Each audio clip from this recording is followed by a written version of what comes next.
For 28 years, I believed being the rock of the family was a virtue. Then, one voicemail from my father reduced that belief to ashes. "All you ever do is take from this family." His voice crackled, a blade of pure distortion. In that moment, the foundation of my life shattered, and I knew the only way to save myself was to finally and permanently let them drown in the silence I had always filled.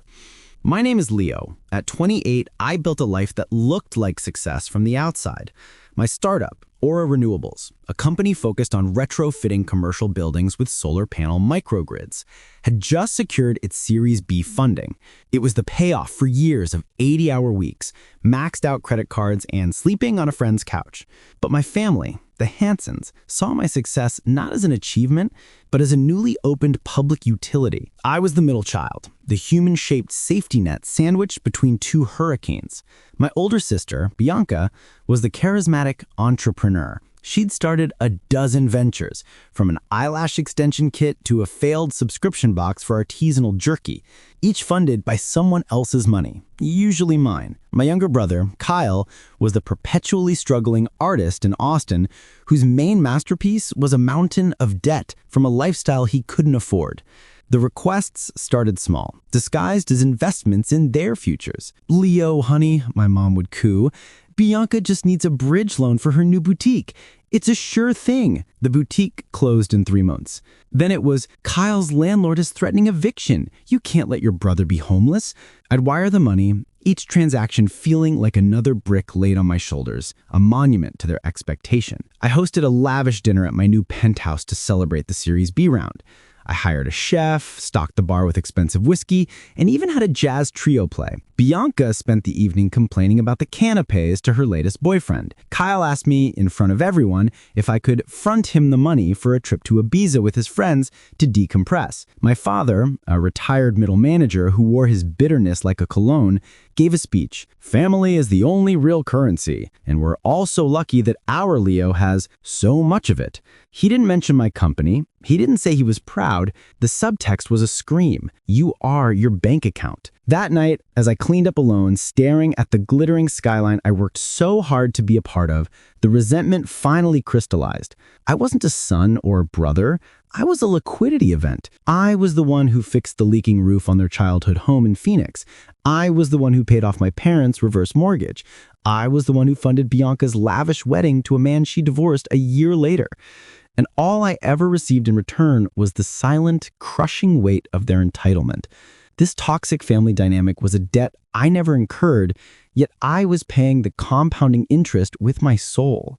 The family drama was a quiet, slow-burning fire, and I was the one being consumed to keep them all warm. The voicemail came on a random Thursday. I was in my home office, reviewing blueprints for our first major municipal contract, a sense of genuine accomplishment finally settling in my bones. Then I saw the notification, my father's name. I pressed play, expecting another veiled request. His voice was cold, stripped of even the usual false warmth. "Leo, it's your father." A pause, heavy with disapproval. "Your mother showed me the financials. All these years, and all you do is take from this family. You hoard your success like a dragon sitting on gold, but you've never given us anything that truly matters. If you had any pride, you'd stop acting like we're a burden and start acting like a son who gives a damn. Maybe just do us all a favor and leave us alone if that's all we are to you." The world didn't slow down. It stopped. The words, "all you do is take," echoed in the silent, expensive room he was indirectly referencing. I played it again, and a third time. Each repetition was less a sting and more a surgical cut, severing the last fragile thread of obligation I'd been clinging to. The emotional story of my life, the narrative they had written for me, was a lie. I was done auditioning for the role of the family villain. I didn't scream. I didn't cry. A profound, eerie calm descended on me. It was the silence of a decision finally made. I walked to my bedroom and pulled a duffel bag from the closet. I packed methodically. A few days' clothes, my passport, my laptop. Then I opened my banking app. With a few swift, clinical taps, I canceled all automated transfers. Bianca's business development allowance, Kyle's rent and utilities support, the monthly gift to my parents for the Phoenix house's upkeep. The silence that followed wasn't empty, it was full of purpose. I emailed my CFO and legal counsel, Daniel, with a single clear directive, effective immediately: pause all discretionary financial distributions to the Hansen family entities and personal accounts. Await further instruction. I didn't leave a note, I didn't send a text. I simply walked out, the door clicking shut behind me with a finality that was more powerful than any slam. I was setting boundaries, not with words, but with actions. As the elevator descended, I felt the colossal weight I'd been carrying for a decade begin to lift, leaving me strangely, terrifyingly light. I was no longer the foundation. I was just a man, walking away from a collapsing structure, and for the first time, I wasn't looking back to see if I could prop it up again. I drove straight to the airport, my mind a blank slate. I didn't have a destination, only a direction, away. At the terminal, I scrolled through flights and booked a one-way ticket to Seattle. It was far, rainy, and anonymous, the perfect antidote to the arid, performative brightness of Phoenix. The first 3 days were a digital silence so profound it was deafening. I turned off all non-essential notifications and let the world spin without me. I checked into a boutique hotel overlooking Puget Sound, the gray water and misty skies a soothing balm. I slept for 10 hours straight, a deep, dreamless sleep I hadn't experienced since college. There were no buzzing phones, no passive-aggressive texts, no emergencies. The personal growth began in that quiet, not as a conscious effort, but as a natural unfolding, like a plant finally given sunlight after years in a dark room. The first crack in their world came on day 4. My phone, which I kept on only for Daniel and my assistant, lit up with a call from Bianca. I let it go to voicemail. Her message was a masterclass in controlled panic. Leo? Hey, my card was declined at the caterer for the Sparkle and Shine launch event. There must be some glitch with the bank. Can you have your guy call them? It's incredibly embarrassing. There was no "how are you?" no "where are you?" just the immediate, practical consequence of my absence. I didn't respond. I simply texted Daniel the screenshot of her call log with the message,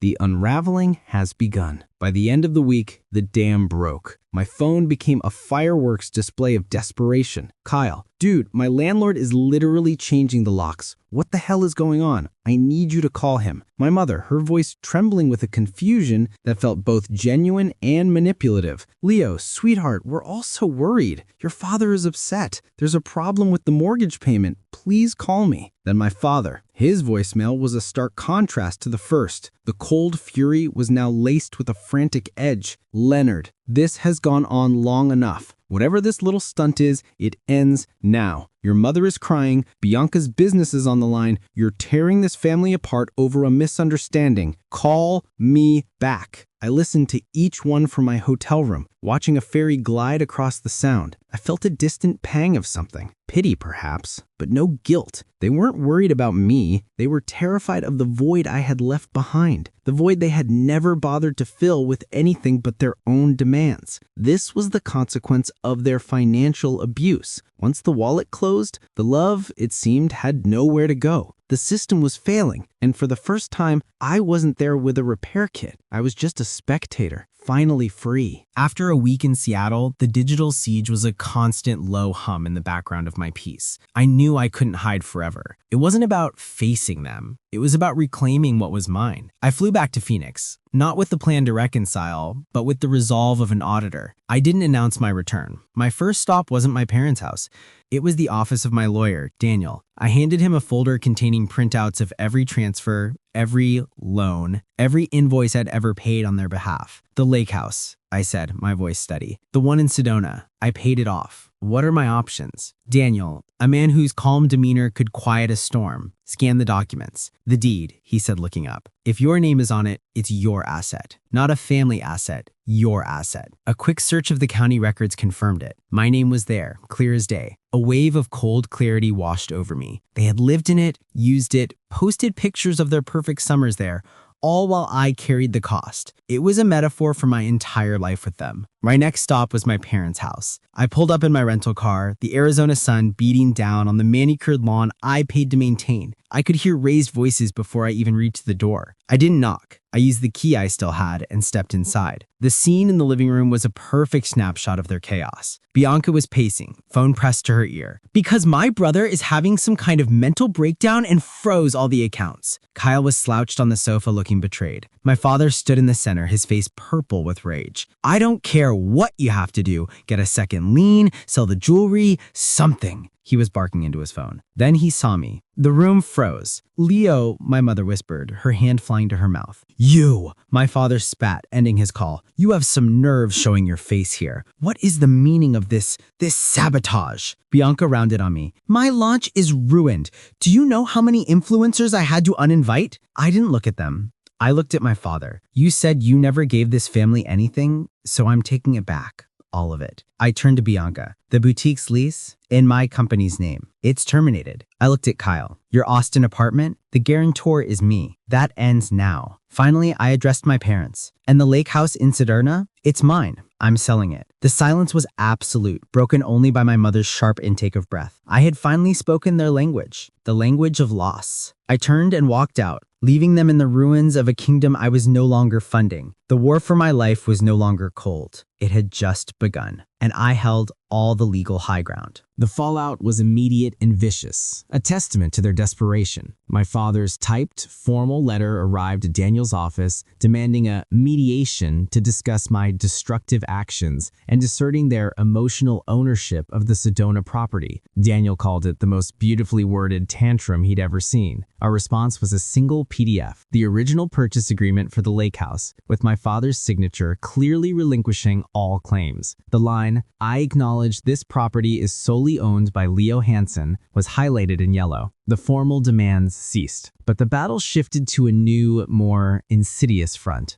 Daniel called me one evening, his tone grim. "Leo, you need to see this." He sent me a link to a popular crowdfunding site. Bianca, using a pseudonym, but with a carefully cropped photo that was unmistakably her, had started a campaign. The title was, "Help Me Rebuild After Family Betrayal." The story was a work of fiction that painted me as a mentally unstable, greedy tycoon who had cruelly cut off his loving, supportive family out of sheer spite. She claimed I'd stolen a family estate and left them destitute. Strangers, moved by her performance, were donating. She had raised over $8,000. A cold, hard knot formed in my stomach. This wasn't just greed, it was character assassination. She was monetizing my pain and weaponizing the sympathy of kind-hearted people. The narrative storytelling she was spinning was a lie, and it was working. That night, I didn't rage. I didn't comment on her post. I became an archivist of my own exploitation. I logged into every bank portal, every financial service. I compiled a chillingly comprehensive portfolio, PDFs of six-figure wire transfers for the Sedona property, years of rental payments for Kyle's apartment, invoices for Bianca's failed ventures, and even the receipt for my mother's last luxury spa retreat I'd funded. I created an anonymous image album, a timeline of financial servitude with dates, amounts, and purpose clearly labeled. No names, no rants, just the cold, hard data. Then I went to her campaign page and posted a single anonymous comment with a link to the album. Before you donate, ask the campaign organizer where the $1.2 million that was already invested in her and her family's life went. Some people mistake generosity for a lifetime debt. I didn't need it to go viral. I just needed the right people to see it. The moderators of the site saw it. The donors saw it. Within hours, the comment section turned from sympathetic to furious. The campaign was flagged for fraud and removed within 24 hours. It was the first time one of their actions had a direct, public, and humiliating consequence. The money was refunded. Bianca's carefully constructed victim narrative had crumbled, exposed by the very paper trail of my enabling. It was a brutal lesson, but a necessary one. In the digital age, receipts speak louder than tears. The final, most satisfying act of reclamation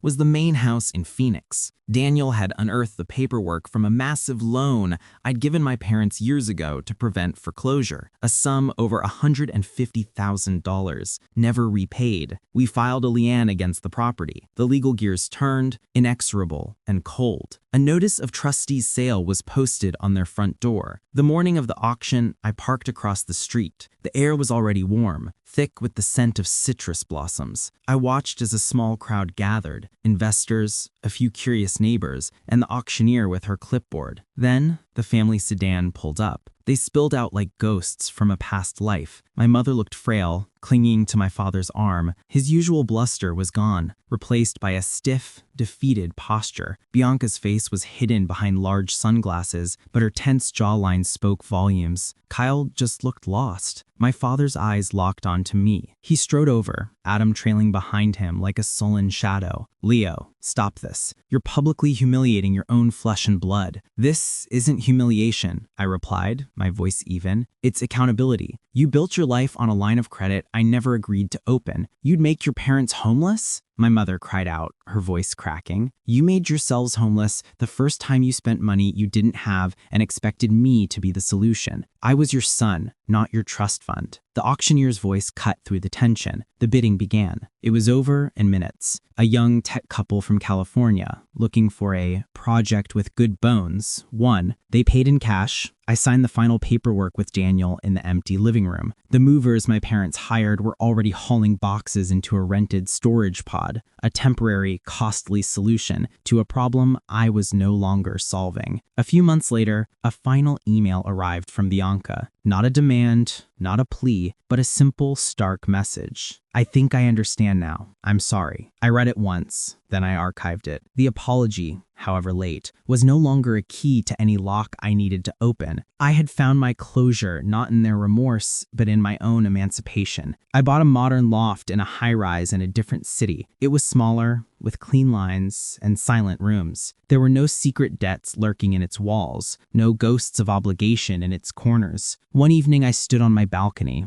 a cup of tea in hand, watching the city lights pulse like a steady, silent heartbeat. I thought of that last dinner, of their smiling, oblivious faces. I realized then they were never a family. They were a closed ecosystem that fed on my silence. Now they had to learn to survive on their own. And I, for the first time, was simply learning to live. The silence around me was no longer an absence. It was a presence. It was peace.